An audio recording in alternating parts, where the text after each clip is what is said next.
अब यहां एक बहुत बड़ी गलती का मैं इजाला आपके सामने करना चाहता हूं।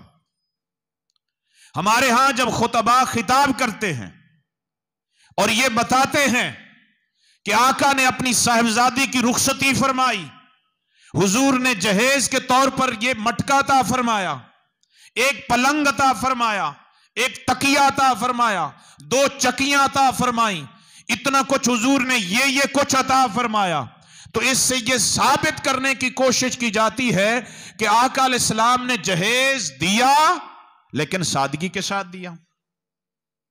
यह साबित किया जाता है। भाई सादगी तो आज के हिसाब से है ना, आप जरा 1400 साल पहले देखें, जो चीजें सैयदा कायनात को मिल रही है जहेज में, यकीनी तौर पर वो उस दौर की जरूरत की चीजें थी। यह गलती की जाती है बहुत बड़ी। जहेज का जितना सामान था हुजूर ने अपने पल्ले से, अपनी बारगाह से नहीं दिया, बल्कि जिसके निकाह में हुजूर ने अपनी साहिबजादी दी, उस दामाद को फरमाया कि अपनी जीरा बेचकर जो जो घर की जरूरत का सामान है वो अपने पैसों से तू ले। और वो 2 चकियां थी, पलंग था, तकिया था, कपड़े थे, चादरें थी, जो कुछ था, जो जहेज सैयदा कायनात को मिला, वो जहेज दोस्तों मौला कायनात अलीउल मुर्तजा के पैसों के साथ। लिहाजा आज अगर कोई इस रऊनत में मुब्तला है और यकीनी तौर पर हम मुनाफकत के उस 2 राहे पर खड़े हैं, हुजूर का नाम लेना हो, हुजूर का नाम जपना हो, हुजूर का नाम चूमना हो, आका के नाम पर वाह वाह करनी हो, सब कुछ करना हो तो बड़े शौक से करते हैं, लेकिन हुजूर की तालीमात को अपनाना हो, उस हवाले से हम सब मुनाफिकों के टोले के गिरोह में खड़े होते हैं। कितनी बेटियां हैं आज माज इस वजह से उनके सर में चांदी आ गई कि उनके बाप के पास जहेज के लिए देने के लिए लाखों रुपए का सामान नहीं है। अपना बेटा अगरचे बदकिरदार है, देखने के लायक नहीं है, लेकिन चूंकि अपना बेटा है, और बेटी चूंकि दूसरों की बेटी है, लिहाजा तकाजा किया जाता है ये चीज भी, ये चीज भी, ये एसी, ये गाड़ी, ये जी 125, ये सारी चीजें। पिछले दिनों सोशल मीडिया पे एक तस्वीर आई हुई थी, बूढ़े मां बाप अपनी बेटी के जहेज के लिए पेटी खरीद के जा रहे थे, और वो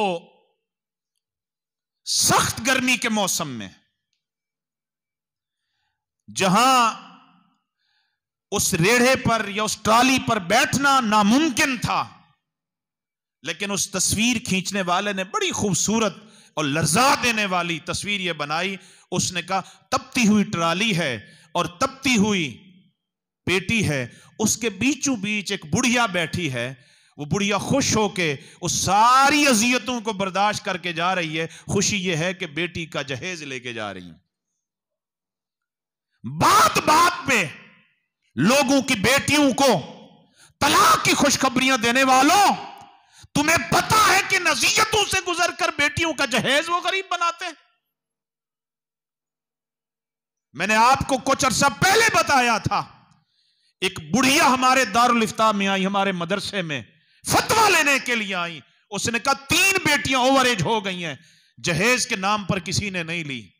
आखिरी बेटी का रिश्ता तय हुआ, इतनी बड़ी लिस्ट लेके मेरे पास आई हुई थी, जिसमें एक ये बात भी थी, पहले तो कोशिश करें मेहरान कार दें, अगर नहीं तो 1 to 5 बेटी को जरूर दें। मुझसे फतवा पूछने आई, क्या ये लोग भी जन्नत में जाएंगे? ये लोग भी जन्नत में जाएंगे? हम मुनाफिकों से भी बदतर जिंदगी गुजार रहे हैं। सैयदा कायनात का जिक्र आए, मौला कायनात का जिक्र आए तो बड़े उछल उछल के नारे भी मारते हैं, मोहब्बत का इजहार भी करते हैं। उनका उसवा, उनकी सीरत तो यह है, औरत के जहेज में दिया हुआ सामान, बेड उसी का, बिस्तर उसी का, बर्तन उसी का, तवा जिस पे रोटी पका के खाता है वो भी उसी का, फिर वो घर की जूती है, वो पांव की जूती है। ये आज के पढ़े लिखे और गैरत मंदों की। लेकिन जो घर बना के रखता है, बीवी के हुकूक का ख्याल रखता है, आका के तरीके के मुताबिक बीवी को वो हुकूक देता है जो मुस्तफा ने फरमाए, जैसे तू खुद खाता है बीवी को वैसा खिला, जैसा खुद पहनता है बीवी को वैसा पहना। ला तदरिबिल वज्ह, उसके चेहरे पर मत मार, उसके पर्दादारी का ख्याल कर, उसको बेहया भी ना बना। आज अगर कोई ये हुकूक अदा करता है वो रन मुरीद है, वो रन मुरीद है, उसको ताने दिए जाते हैं। हम मुनाफिकों से भी बदतर जिंदगी गुजार रहे हैं। दो रंगी छोड़ दे, यक रंग हो जा, सरासर मोम या फिर संग हो जा। आखिरी